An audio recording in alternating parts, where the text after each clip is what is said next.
बेनिशां उसे रब्बुल उला का जोर, जो आजमा रहा है हबीबे खुदा का जोर। और पाबंदी नमाज की ताकीद है बहुत, इस बात पर बहुत है शहे अंबिया का जोर। और अब तो दुरूद पाक के जिम्मे हुआ मरीज, अब तो दुरूद पाक के जिम्मे हुआ मरीज। अब चल नहीं रहा है किसी भी दवा का जोर, अब चल नहीं रहा है किसी भी दवा का जोर। मोहतरम सामीन इकराम, ये थे खतीब बाकमाल वाइज़ शीरी बेमिसाल हजरत मुफ्ती बिलाल, जिनका किया था आपने जोरदार इस्तकबाल। अब ये जाएंगे तो नहीं रहेगा इन्हें मलाल, और इंशाअल्लाह इनको अपनी दुआओं में रहेगा आप लोगों का ख्याल। अब आइए बहुत तेजी के साथ, यकीनन वो अजीम शख्सियत हमारे बीच मौजूद है जिनसे यकीनन जिनका तारुफ कोई मोहताज तारुफ नहीं, यानी हजरत सैयद सूफी अजमल साहब किबला तो सज्जादा नशीन खान का है निजामिया, महबूब इलाही के सज्जादा नशीन हैं। यकीनन वो हमारे बीच तशरीफ रखते हैं, जिनकी यकीनन आमद है। आप तमामी हजरात अपने आने वाले मेहमान का जरा जोरदार इस्तकबाल करें। नारे तकबीर। क्या मेहमान का इस्तकबाल इस तरीके से करेंगे? अरे मैंने कहा ना कि अभी इंशाअल्लाह रखेंगे मुफ्ती बिलाल आप लोगों का अपनी दुआओं में ख्याल। तो मोहब्बत के साथ जरा पूरा मजमा आले रसूल की आमद है, मोहब्बत के साथ जरा पूरा मजमा नारे का जवाब दे। नारे तकबीर, नारे रिसालत, फैज़ाने औलिया इकराम, फैज़ाने गौसुल वरा, फैज़ाने महबूबे इलाही, मसलके आला हजरत उलमाए अहले सुन्नत। नारे तकबीर। इन चार मिसरों के साथ हजरत की बारगाह में मैं अरीजा पेश करता हूँ कि तैयारे गौस की मिट्टी जो सर का ताज हो जाए, तैयारे गौस की मिट्टी जो सर का ताज हो जाए, जमीन पर बैठे बैठे ही मेरी मेराज हो जाए। और अगर खैरात देना बंद कर दे करबला वाले, तो दुनिया दाने दाने के लिए मोहताज हो जाए। अम्मा बाद, फ़ाऊज़ु बिल्लाहि मिनश शैतानिर रजीम, बिस्मिल्लाहिर रहमानिर रहीम। स्टेज पर मौजूद तमाम उलमाए अहले सुन्नत वल जमात, ऑर्गेनाइजर्स, मेरे सामने बैठे सामईन और तमाम ऑनलाइन देखने वालों को अस्सलामु अलैकुम व रहमतुल्लाहि व बरकातुहू। वालेकुम अस्सलाम व रहमतुल्लाहि तआला व बरकातुहू। ये गौस पाक शेख मुहीउद्दीन अब्दुल कादिर जिलानी शाहनिल्लाह का फैज़ है और फैज़ान महबूब इलाही है कि तमाम हम लोग जो यहाँ मौजूद हैं उनका नाम ले रहे हैं इस वक्त कि जब दुनिया अपनी अपनी नींद में गाफिल है।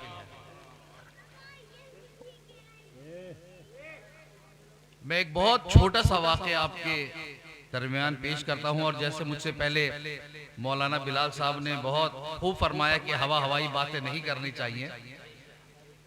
कॉलेज मेरा सन 2009 में मैंने दिल्ली यूनिवर्सिटी से पढ़ाई करी, तो तब मुझे किताबों का शौक था, मैं पढ़ा करता था। मुनीसुल अरवा तकरीबन कोई 10-12 साल पहले मैंने पढ़ी थी। तब मैं ईरान कल्चर हाउस में फ़ारसी सीखता था। तो अल्लाह का शुक्र है कि मैंने वो फ़ारसी ज़बान में टुकड़े निवाले करके, जैसी भी था पुरानी फ़ारसी थी, यहाँ तो नई फ़ारसी पढ़ाते हैं, उसमें पढ़ी। तो उसमें एक वाक़या था, जहानारा बेगम मलिका हिंदुस्तान, जिसको 2 दफ़ा शर्फ हासिल है मलिका हिंदुस्तान बनने का। एक दफ़ा शाहजहां के दौर में मलिका हिंदुस्तान बनी, फिर जब औरंगजेब रहमतुल्लाह अलैह तख्त नशीन हुए उसके बाद वो मलिका हिंदुस्तान का ताज उन्होंने पहना। 2 बहनें यानी कि जहानारा और गीतियारा, इनकी तीसरी बहन है रोशनारा। तो गीतियारा का मज़ार अजमेर शरीफ में है, ख्वाजा साहब से बहुत निस्बत थी, और जहानारा बेगम की निस्बत महबूब इलाही के साथ थी और गौस पाक के साथ थी। और इस वाक़या का उन्होंने ख़ास तौर पे दर्ज किया है मुनीसुल अरवा में। एक दफ़ा वो हालत मुराक़बे में थी बारगाह महबूब इलाही में। तब तक औरंगजेब रहमतुल्लाह अलैह ने इनकी जो वालिद की जो विरासत थी शाहजहां की, वो तकसीम कर चुके थे। तो उसके अलावा किताबों में लिखा है कि उस टाइम 4 करोड़ रुपए कैश नकद जहानारा बेगम के हिस्से में आए, कई सौ गांव आए, वो तमाम तकसीम करके वो बारगाह महबूब इलाही में आई और वहीं रहा करती थी। बस चंद पैसा उन्होंने रोक लिया था।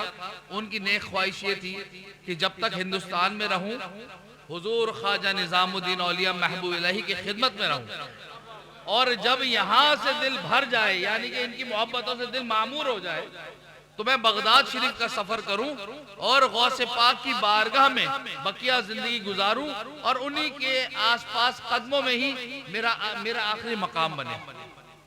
एक दफा हालत मुराकबा में बैठी थी। कहां बैठी थी? दरगाह हजरत निजामुद्दीन औलिया में। और किस जगह?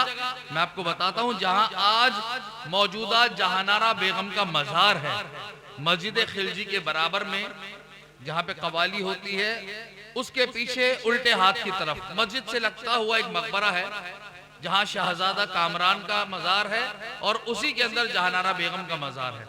हालत मुराकबे में थी और आप देखती हैं कि ख्वाजा निजामुद्दीन औलिया महबूब इलाही रहमतुल्लाह अलैह का मजार मुबारक गायब है।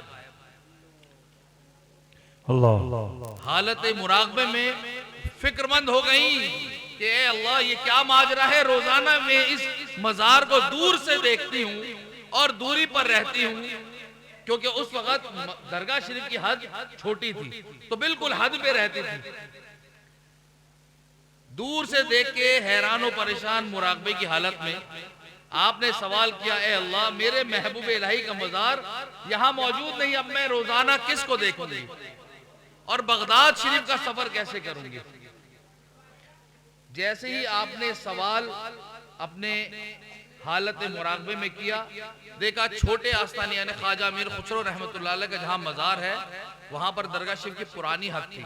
वहां से दो बुजुर्ग नूरानी शक्ल वाले, बड़े अबा कबा पहने हुए, हाथ में तस्बीह उनके फेरते हुए चले आ रहे हैं और दोनों ऐसा लग रहा है जैसे कि दोनों दोस्त हैं। ये उस किताब में अल्फाज मौजूद हैं कि दो नूरानी शक्ल वाले। जैसे ही वो उस वक्त की हद के अंदर दाखिल हुए, उस वक्त जो दरगाह शरीफ की हद थी वो दूसरी थी, छोटी थी, अब तो उसके बाद तो काफी बड़ी हो गई। जैसे वो दाखिल हुए तो जहानारा की तरफ देखते हैं एक बुजुर्ग और फरमाते हैं, ए जहानारा, तुम क्यों परेशान हो? फरमाया कि मेरे महबूब इलाही का मजार गायब है, अब मैं बगदाद का सफर कैसे करूंगा। अभी भी हालत मुराकबे में ही है। फरमाया मुस्कुराते हुए जो बुजुर्ग उनसे मुखातिब थे, ए जहानारा, ये मेरे साथ महबूब इलाही हूं और मैं वही हूं जिनको तुम सुबह शाम याद करती हो। फरमाया, मैं किसको याद करती हूं? जो बुजुर्ग नूरानी शख्सियत थी, जवाब दिया कि मैं अब्दुल कादिर जिलानी बगदाद वाला पीर हूं। तो पुरानी किताबों में अगर आप पढ़ेंगे, इस सदी की शुरू में और पिछली सदी के आखिर में बगदाद वाला पीर ये लफ्ज आपको पुरानी किताबों में अक्सर मिलता रहेगा। खासकर लखनऊ अवध का जो जितना भी लिटरेचर है उसमें बगदाद वाले पीर के नाम से बहुत ये अलकाब आते रहे। आपकी खुशी का आलम यह था कि मुराकबे में आपने फरमाया, तो मुझे फिर आप ले जाने आए हैं? फरमाया, नहीं, जो मैं हूं वो ये है। दोनों बुजुर्गों ने अपने आप को एक दूसरे को मुस्कुराते हुए देखा और गौस पाक ने फिर खास तौर पे जहानारा से फरमाया, ए जहानारा, इनकी खिदमत ही मेरी खिदमत है और मेरी खिदमत ही इनकी खिदमत है। बस मुराकबा खत्म हुआ और आंख खोलती हैं और फरमाती हैं, या महबूब इलाही, कि मैं आपकी हद पर हूं और यहीं से मैं आपकी खिदमत करूंगी और बगदाद जाने का ख्याल छोड़ दूंगी कि जब गौस पाक ने फरमा दिया कि मेरी खिदमत इनकी खिदमत और इनकी खिदमत मेरी खिदमत। अगर आज भी आप जाएंगे बारगाह महबूब इलाही में, तो जहानारा का मजार वही है जहां पर बैठ के उन्होंने मुराकबे की हालत में गौसे पाक के दीदार फरमाए, ज़ियारत फरमाई। वही दरगाह शरीफ की पुरानी हद है, क्योंकि वक्त के साथ तौसी होती गई, दरगाह शरीफ की हद बढ़ती गई। और आज भी यही जो मुगल अब कुछ पुरानी दिल्ली में रहते हैं, कुछ लंदन वगैरह में रहते हैं, जो अक्सर ज़ियारत के लिए आते हैं, मुगलों की औलादें कुछ बाकी हैं, तो वो खास तौर पर उसी तरफ से दरगाह शरीफ में घुसती हैं, उसी तरफ से हाजिरी देती हैं जिस तरफ से जहानारा और उनके बुजुर्ग आया करते थे। लुब्बे लुबाब ये है कि जहानारा मलिका हिंदुस्तान थी, लेकिन गौस पाक की चाहने वाली भी थी। अपने खानदान को उन्होंने ऐसा रास्ता दिखाया कि आज भी लोग उन्हीं के खानदान के जब बारगाह महबूब इलाही में हाजिर होते हैं तो जो तरीका उन्होंने अपनाया था, जो किताबों में दर्ज है, जो उनकी सवाने उम्री में रॉयल राइटर्स ने लिखा, जो दरबारी राइटर्स होते थे, हिस्टोरियन होते थे, लिखा, आज भी उसी तरीके को फॉलो किया जाता है। और गौस पाक का खास करम है, फैजान है। ये वाक़या मैंने इसलिए बताया कि बहुत से लोग हैं, हम भी उनमें शामिल हैं, जो अभी तक बगदाद नहीं गए। हमें उम्मीद है लेकिन बगदाद शरीफ की ज़ियारत इंशाअल्लाह जल्द होगी, और अगर इसी तरह जलसा महफिल और मिलाद जारी रहे तो मुझे यकीन है कि गौस पाक हमें बहुत जल्दी बुलाएंगे। जब वो इस खूबसूरत महफिल में हमें बुला सकते हैं तो उनका आस्थाना भी ज्यादा दूर नहीं। बेशक, सुभान अल्लाह, सुभान अल्लाह। वमा अलैना इल्लल बलाग। अस्सलामु अलैकुम व रहमतुल्लाहि व बरकातुहू।